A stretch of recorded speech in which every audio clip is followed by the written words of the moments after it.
démb gis nañ diggante Espagne ak Autriche 3-0 pour Espagne. 3-0 pour l'Espagne ba tey rek moom ñu ngi continuer seen chemin moom mooy les grandes équipes ñi nga xam te ne ils ont le niveau de cette grande compétition footballistique ñuy wane seen bopp. Certes nag au début Espagne xawoon na am tuuti problème face à cette belle équipe qui a une très belle organisation derrière muy Autriche. ku xam Autriche xam ne voilà face à l'Espagne ci classement mondial ci côté football Espagne moo ko gën a moo ko ci ëpp doole donc Espagne bu gagné du surprise c'est tout à fait normal mu nekkoon loo xamante ne bon voilà on dit félicitations à l'équipe espagnole courage aux Autrichiens équipe bi nga xamante ne bon comme yow t'as tout fait pour venir dans cette compétition c'est benn pas la aussi tamit nga kiiyaat comment dirais-je franchir benn palier moom mooy les 16e de finale donc c'est à applaudir c'est juste que l'aventure s'arrête là mais ça ne veut pas dire que bon ils sont mauvais ils étaient face à une grande équipe comme l'Espagne donc il faut bien se refaire serrer les coudes et continuer à travailler. On a vu une équipe Espagne comme on dirait qui monte en puissance par rapport ak ses débuts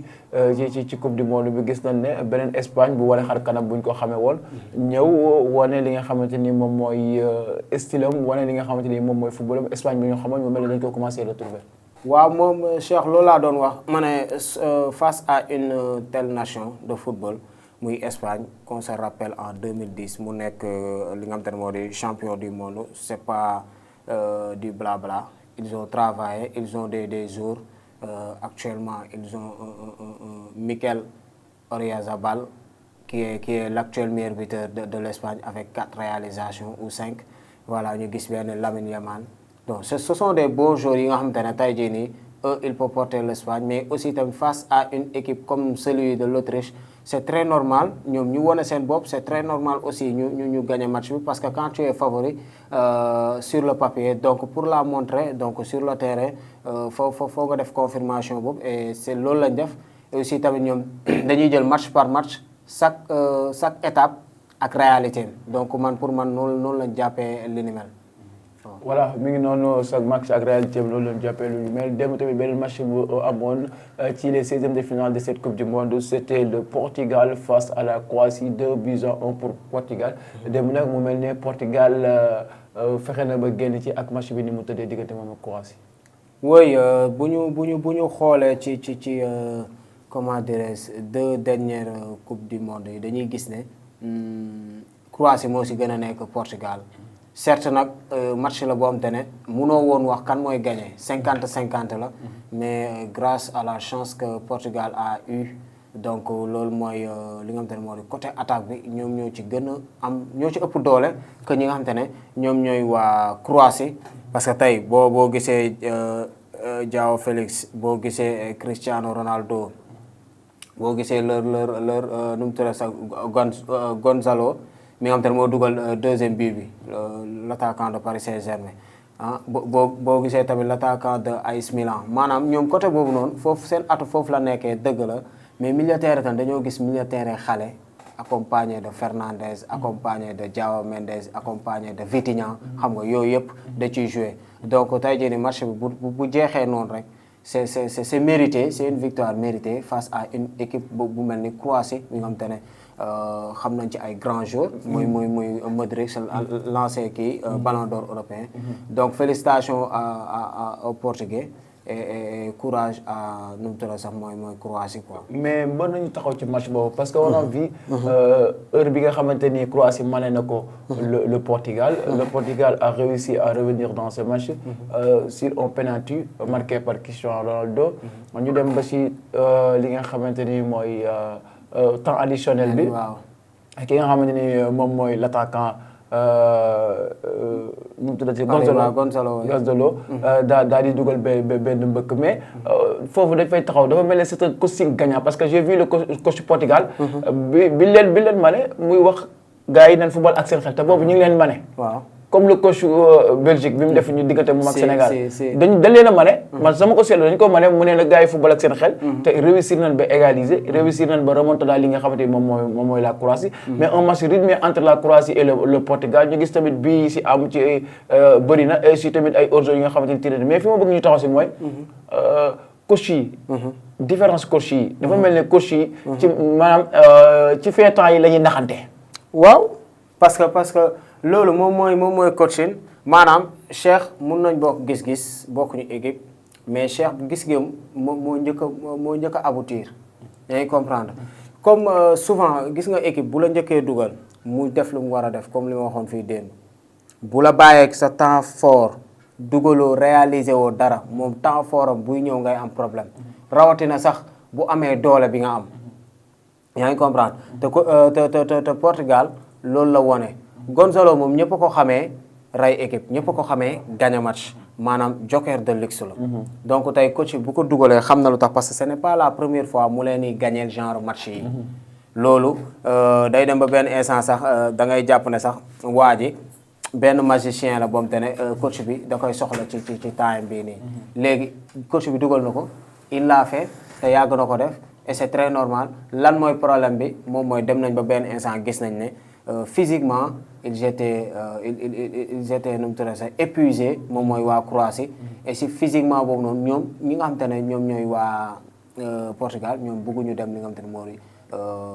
prolongation te loolu day épuiser équipe baaxul ci équipe rawatina nga war a jouer waat beneen match te xamoo ban équipe nga war a dajeel donc coach bu defee loolu rek loolu coaching gagnant forcément la parce que dugal nga te ki nga dugal am na apport ban apport la mooy finalité bi mooy dugal na c'est ça. Voilà. Aussi, moi, le coach Martinez qui a fait un coaching gagnant face à la Croatie. Mais il faut le temps beaucoup du temps aussi, moi aussi. Dernière minute, Coupe du Monde, c'est la Coupe du Monde des temps additionnels. Madame, dernière minute, bi ici du Coupe du Monde, il faut dire. Madame, équipe bari il le ray, ci temps additionnel la len ray ou bien ci dernière minute la len ray. Kon mu melni ça veut dire au Coupe du Monde bi bo xolé équipe bi fi ñuy rayante mooy les dernières minutes. boo fekkee da nga manque concentration. boo moytuwul dina la éliminer. waaw lu tax loolu mooy souvent da ngay gis coach yi dañuy jàngante dañuy xam ne équipe bii nii à un moment donné gis nañ faille bi bàyyeeku na léegi il manque de la concentration et cette concentration là buñ ko manqué si le coach peut jouer sur cette faiblesse là pour amener son équipe de l'avant pour tuer ce match et gagner ce match ñoom dañ koy def léegi lan mooy doon problème bi mooy ci côté attaque am na lu mu manqué wala milieu wala défense loolu la ñuy apporter ñu indi pion boobu noonu et ce pion là qui fera l'affaire pour toute une équipe certes Chris a marqué jox nañ ko ballon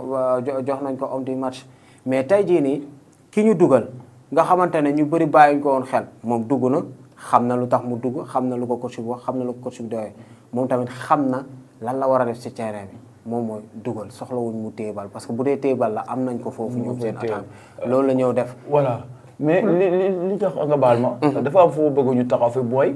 le coach moom bi mu liiree match bi dafa génne ki nga xam ne moom mooy Cristiano Ronaldo man lu tax suñu coach africain yi am complexe di génne suñu star équipe nationale yi moom les leaders démb Chris bi ñu koy génne neexu ko gis nañ ni mu réagir mais le coach a pris ses responsabilités génne ko parce que dafa am lu mu soxla instant boobu dafa am lu mu soxla moo tax mu génne Cristiano Ronaldo mais ñun c'est le contraire waaw non xam nga poste pour poste Chris nekkul woon attaquant de pointe biir Portugal mais dafa dem ba commencé màgget ñu jël ko def ko attaquant de pointe pour les efforts physiques ñu bañ ko cee sonal mais man je suis le coach je suis le patron de l'équipe non c'est moi qui fais les calculs c'est moi qui fais ceci s'il y a défaite man la ñuy wax s'il y a victoire ce sont les joueurs donc tey jii nii man bu ma amee fulla di fayee ko ay millions ñu teg ma foofu ñu waroon jël sama beneen morom teg ko fa man ñu teg ma fa mais tey jii nii jour bu mag warul fees sa bët certes da nga koy jox respect mais yow tam da ngay liggéey li tax moom tam mu war laa delloo respect boobu te sax yow comme li nga wax yow yaa war a dugal yow yaa war a génne waaw mais noonu la mooy exemple bi ma la waxoon démb fii rek entre Amr Zaki Ahmed Sayata ak Mido Ahmed Sayata na génnal Mido di jaay affaire mais mu dugal Amr Zaki dugal may coach bi mu gën a siggi mu am raison si moom waaw mu am raison si moom mais coach tamit loolu lañ koy jëriñ mu am lecture de jeu mais da ngay am lecture de jeu mais tam da ngay am caractère parce que tu seras face à des grands stars face à des grands joueurs yi nga xamante ne tuuti rek dañuy aw sa bopp sa bopp bi sam père loolu la yàgg wax muy Mourinho nee na dans cette équipe y a qu'une seule star ñu ne peut-être Chris la wala Benzema wala nangam ñu ne c'est moi le star xam nga kon boobaa joueurs yi dañuy étonné dañ naan la moo tax mu wax loolu pourtant il a raison moom mooy star bi moom la ñu jëlee dëkk ak dëkk ne ko gérer ñu équipe bi parce que y a tête différent y a li nga xam te ne moom mooy ay joueurs yi bokkuñu nationalité ñu jox la ko nga gis fa ay star nga ne ñooñu feesuñu sam bët xaalis bi ñuy am lu ko raw laay am donc il est fort probable boo paree pour toogloo Chris nga la waay bul xool ne Chris jëloon na fi 5 ballons d'or bul xool na fi am na fi 5 trophées de Ligue des Champions moo fi defoon lii Sénégal daa mel ne loolu moo ñu tardel de non parce que yaa ngi bu ko kenn wax dara moo fi defoon lii merci beaucoup boobu yaa ngi tardel ki nekk ci banc bi waaw Portugal yaa ngi tardel équipe bi merci beaucoup Portugal ba muy jël coupe d'Europe bi Eder moo leen ko jëlal waaw léegi kenn déggaatul Eder mais Eder tey légende la biir Portugal waaw te Chris mu ngi woon ci banc bi di coach jour boobu ndem dafa blessé sax tey coach bu ci nekk boo paree pour coacher diriger instance wala diriger association da ngaa war a fort mentalement am sa caractère bopp koo war a toogloo mu lenn ne kii nga war a toogloo bul hésiter toogloo ko bul xool ne lii la fi defoon lee la fi defoon parce que affaire bi ci yow lay dal après bu defet amee bu erreur amee ci yow lay dal voilà fi mu nekk nii dama gis ci réseaux sociaux yi loo xam ne gars yi commencé nañ koo def tendance mooy sa ballon mooy le ballon de la Coupe d'Afrique gars yi ñi ngi ciy wax ñi naan dafa am effet IA nangam ak sangam dañ koo créer pour éliminer li nga xamante ni moom mooy les Africains man dugg naa commentaire ba sonn ma ne leen li ngeen wax nii c'est pas logique li ngeen wax du football bu doon loolu la kon Maroc du gagné Hollande wala dëgg la bien sûr parce que dañoo jël ñu nekk 86e minute Côte d'Ivoire encaissé waaw RD Congo encaissé Sénégal tamit foofu la encaissé ñu ne kon bal bi dafa mel ne dañ koo créé pour éliminer les équipes africaines man ma dugg ci commentaire yi ma ne leen kon lu tax dernière minute yi Maroc dugal Hollande bu fekkee loolu la kay li ngay di wax nii c'est pas logique est-ce que war nañu ñun en tant que des Africains focus ci loolu naan bal bi dañ koo defar pour éliminer des équipes africaines en tant que Africain Cheikh mun nañu wax grawul mais en tant que amateur de foot en tant que un observateur du football en tant que un amoureux du football tu ne devrais pas dire cela pourquoi parce que boobu mauvais perdant rek ngay doon yaa ngi comprendre man leen sax mun naa kaa d'accord mooy arbitrage quelque part mauvais na genre d'accord nga wax ñu tamit ci ban anam la mauvais d'accord mais tey jii nii nga bëgg a sukkandiku ci bal bi léegi imagine si tous les pays africains se qualifient lan la ñuy wax quelle sera leur réaction sur ça duñu wax bal bi yàlla de voilà mu ngi noonu léegi tey jii nii dóor nañ seen équipe africaine lan mooy bilan bi nga xamante ne moom la ñu war a mettre sur la table waaw pourquoi les équipes africaines ne parviennent pas à gagner la Coupe d'Afrique merci beaucoup léegi bilan boobu nag ça doit être objectif maanaam avant d'aller en Coupe du Monde qu'est-ce qui s'est passé pendant la Coupe du Monde qu'est-ce qui s'est passé après lan lay doon maanaam c'est avant et pendant là c'est ça que tu vas ramasser pour faire un compte rendu face à ce peuple bi nga xamante ne yaa dirigé woon seen équipe noonu la ñuy defee bilan supporter waxu supporter am la yor analyste bi waxu analyste la yor yaa ngi dégg mais coach bi yow tamit da ngaa war a indi sa part de responsabilité bi lay jox li ni mel donc tey IA fii nii amu fi bal bi pour ñëpp la kon bu doon loolu la bal baa ngi nii neen dañ koy chargé de bal bi ni la coow lu bëri ci mais buñ ko chargé tam man chargé gars yi dañ koy chargé quoi nee bal bi balu IA la waaw ñoom day recevoir ay données ñoom non Cheikh loolu rek dama ci réseaux sociaux yi non loolu moom dina ma jaaxal coow la de coow la yaa ngi ne kur ci réseaux sociaux bal bi indi na coow de billahi indi na coow de man da coow boobu da xamaguma ci 100% mais peut-être lii c'est juste pour ñu pomper bal bi la d'une manière om telle xam nga tey monde football wala monde bi dafa évoluer dañoo nekk sur la mondialisation donc buy évoluer bañ dem bañ naan bal bi dañ koy charger pour mu am li nga xamante ne moom mooy air genre yooyu noonu c'est très normal wala soit dañ ko charger pour des fois yenn bi yoo xamante ne bu franchir ligne bi rek mu mun a raisonner pour arbitre bi am accord li nga xamante ne moo di bal bi man daal loolu laa ko jàppee jusqu'à preuve du contraire nañu wax ci club bu équipe bu africain yi il manque de niveau quoi qu'on puisse dire loolu premier critère bi leur coach ont manqué de niveau ils ont perdu leur préparation li nga xamante ne ñoom ñoo ŋànk football bi les fédérations tamit ñoom tamit ñu def si ñu indi seen part de responsabilité aussi quand même voilà Bara am na tamit benn tableau bu ma la envoyé tableau après nga téléchargé ko ñu ñëw ci pour li nga xamante ni moom mooy les huitièmes de finale équipe yi war a daje. voilà ñu dem ci beneen match bu nga xam ne dox na diggante Algérie ak li nga xamante ni moom mooy Suisse. Suisse door ko 2-0 mais équipe africaine yi fi mu nekk nii kenn rek moo sauvé gum loolu muy le Maroc. mais ñi ci des ñëpp fi mu nekk nii il passe à côté des na ki nga xamante ni moom mooy Ghana. ak Cap-Vert. ñoo ci des ak li nga xam ak Égypte waaw. 3 équipes africaines yooyu ñoo ci des ñu war a football mais ñi football yëpp gum yëpp ci 9 yi demoon fi mu nekk nii 6 yëpp toog na. waaw prions pour ces 3 qui restent ñu mën a franchir li nga xam te ne moo di huitième de finale yi àgg fa ci jàmm ak salaam d'abord mais aussi tamit nous sommes des mauvais perdants parce que yenn réaction yi moom mauvais perdant rek moo koy def. pourquoi je le dis mooy sa équipe yow xamoon nga dès le départ am na ay failles. ay match amical am gis nga ko am na ay failles. soit coach bi am na ay failles. tey ñetti coach yi dama leen di indexé te dinaa leen indexé ba keroog affaire yi di jàll. muy Emerse Faé muy Pape Thiaw muy l'autre là nu mu tuddee sax l'autre coach qui a perdu là j'ai oublié le nom. ñoom ñett. tey dañuy def ay erreurs yi grave maanaam erreur yu te ne ci côté jour yi démarré. dañ say def erreur. jour bi nga xam te ne dafa war a dugg à temps duggul à temps remplaçant bi. dafa bëri ay remplaçant programmé loolu da leen sonal. suñu match bi passé. waaw. Emerse Faé. mënumaa concevoir sa meilleur jour nga teg ko ci maa bi nga dem ba jaaxle doo kaa dugal mu dugg indi la situation dugal. yaa ngi dégg. ba pare nga yéex a def say remplaçant yaa ngi dégg.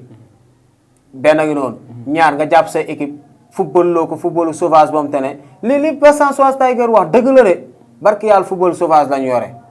ñun kii. waa Côte d'Ivoire si boppam seen football bi dafa sauvage même Sénégal sax. yor na football sauvage boobu parce que dernière minute ils se sont lâchés dernière minute physiquement ils se sont épuisés. ba coach adverse xam ko. coach adverse waxul Sénégal kese de daane équipe africaine yi